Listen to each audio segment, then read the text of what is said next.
PPP kecewa atas putusan Sela MK terkait gugatan PHPU PPP.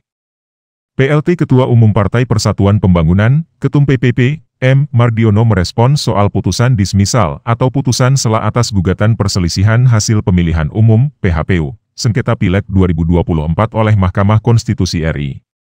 Dalam putusan Sela tersebut, MK menetapkan kalau beberapa gugatan dari PPP tidak berlandaskan bukti formil dan tidak layak untuk dilakukan pembuktian.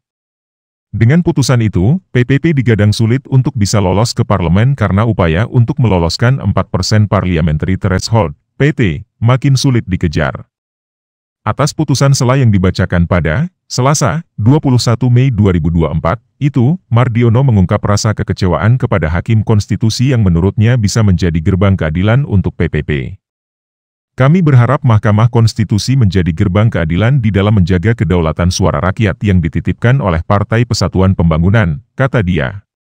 Namun sekali lagi tentu saya kecewa bahwa Mahkamah Konstitusi tidak melakukan pemeriksaan secara komprehensif sehingga bisa memberikan rasa keadilan terhadap rakyat yang telah mengamanatkan hak konstitusinya sebagai kedaulatan kepada Partai Persatuan Bangunan, tukas Mardiono. Atas putusan Sela yang dibacakan pada Selasa, 21 Mei 2024, itu, Mardiono mengungkap rasa kekecewaan kepada Hakim Konstitusi yang menurutnya bisa menjadi gerbang keadilan untuk PPP. Kami berharap Mahkamah Konstitusi menjadi gerbang keadilan di dalam menjaga kedaulatan suara rakyat yang dititipkan oleh Partai Persatuan Pembangunan, kata dia. Namun sekali lagi tentu saya kecewa bahwa Mahkamah Konstitusi tidak melakukan pemeriksaan secara komprehensif sehingga bisa memberikan rasa keadilan terhadap rakyat yang telah mengamanatkan hak konstitusinya sebagai kedaulatan kepada Partai Persatuan Bangunan, tukas Mardiono. Mari kita ikuti pernyataan Mardiono selengkapnya.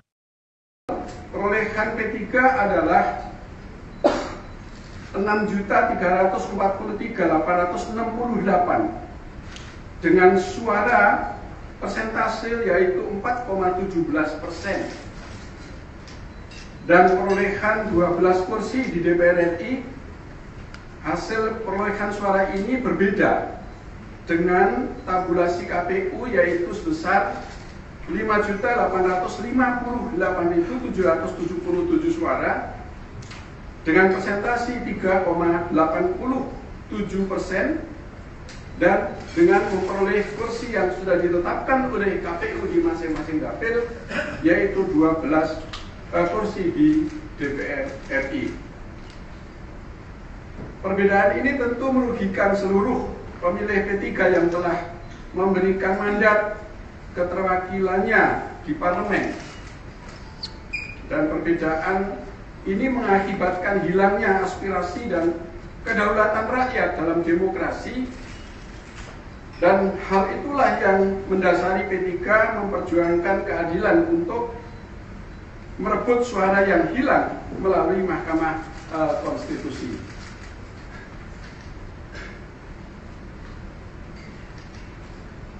Sebagaimana rekan-rekan ketahui bahwa kemarin Mahkamah Konstitusi telah mengambil keputusan,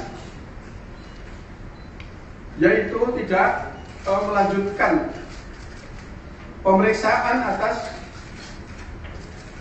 perkara-perkara yang diajukan oleh Partai Persatuan Bangunan dalam hal yang terkait dengan parliamentary threshold, di mana di atas saya sampaikan bahwa perolehan suara Partai Persatuan Bangunan menurut versi tabulasi kami adalah 6.343.868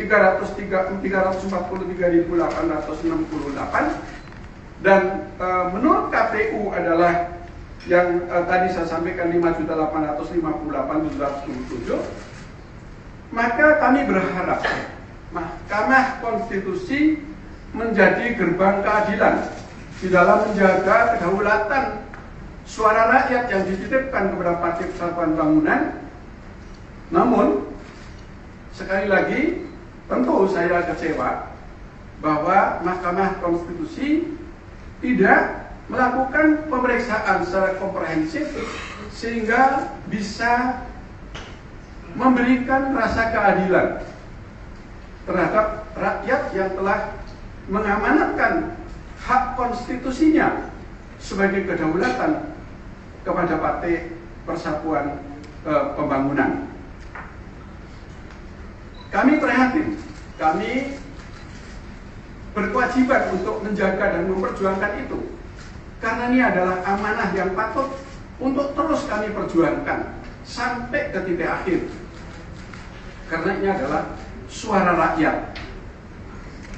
Sebagai PLT Ketua Umum, saya akan mempertanggungjawabkan, saya akan terus berjuang melalui jalur konstitusi, hukum, dan politik untuk memperjuangkan semua aspirasi masyarakat yang telah diberikan kepada P3.